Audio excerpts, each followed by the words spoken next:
Welcome back, Goddess of Genesis fam. I'm here recapping the weekly update that just happened last night. So this is a pretty small update, but there are some pretty good improvements here. First of all, we have the new banner with, Gaia and Artemis, as well as Morgan and Demeter. And if you've been following me for a long time, you know that I've changed my strategy in summoning. So I no longer summon on new hero banners like this, because every other hero you get is going to be someone you don't necessarily want. Instead, I'm going to be saving my vouchers for banners like this, where both heroes are heroes that I want to get, potentially to limit break to.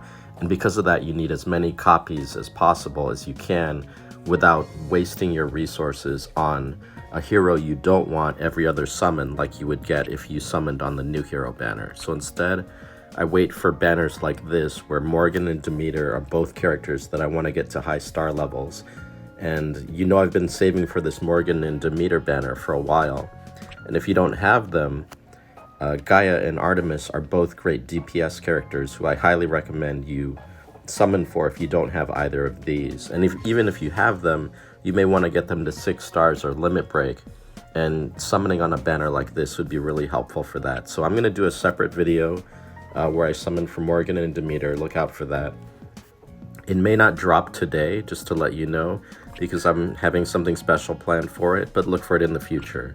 We also have this new equipment banner with the mage armor anathema, which is pretty cool because it gives you a buff every turn for 10 turns that increases your damage, and it also gives you 3 revives over time. So if the battle goes, I think, like 9 turns, then this armor could potentially revive your mage up to 3 times in one battle, which is pretty cool. It's a good armor, but in general, I don't recommend summoning on equipment banners because they're very expensive in Genesis Tarot, and usually it's not worth it unless the equipment is a game changer like Basura armor or Tears of the Nile.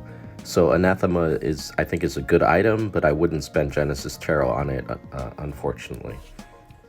Now we also, with this banner, if you go to the events, have the Hymn of the Elves event going on, where when you do the Elemental Tower, you're going to get twice as many emblems for as long as this event is around. So I think that's all we have for this update. It's pretty quick, but the summoning banner has some really good characters, so hopefully some of you are going to spend your resources summoning multiple copies of Gaia and Artemis or Morgan and Demeter.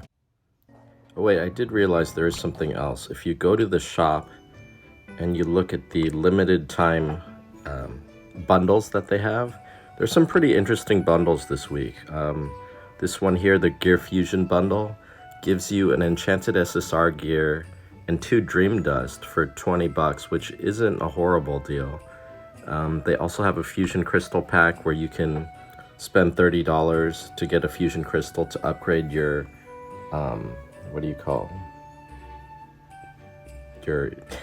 upgrade your thing from level 6 to level 7. I can't remember the name right now, but the alternative to this is doing the, the Emblem event, where it costs like 8,000 Starstones. So essentially you can save spending 8,000 Starstones by spending 30 bucks, which, whether that's worth it or not, depends on your budget.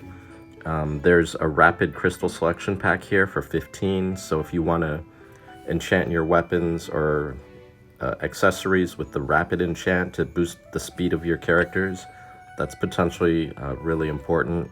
And there's also a brutal enchant pack here for 10 bucks, so if you need to improve the DPS of your characters, you can do it for a relatively cheap amount. And then there's the Holy Crystals pack, if anyone's going to spend $50 on that. I know I'm not, but that's an option as well. But there's some pretty interesting bundles in the store if you are not free to play.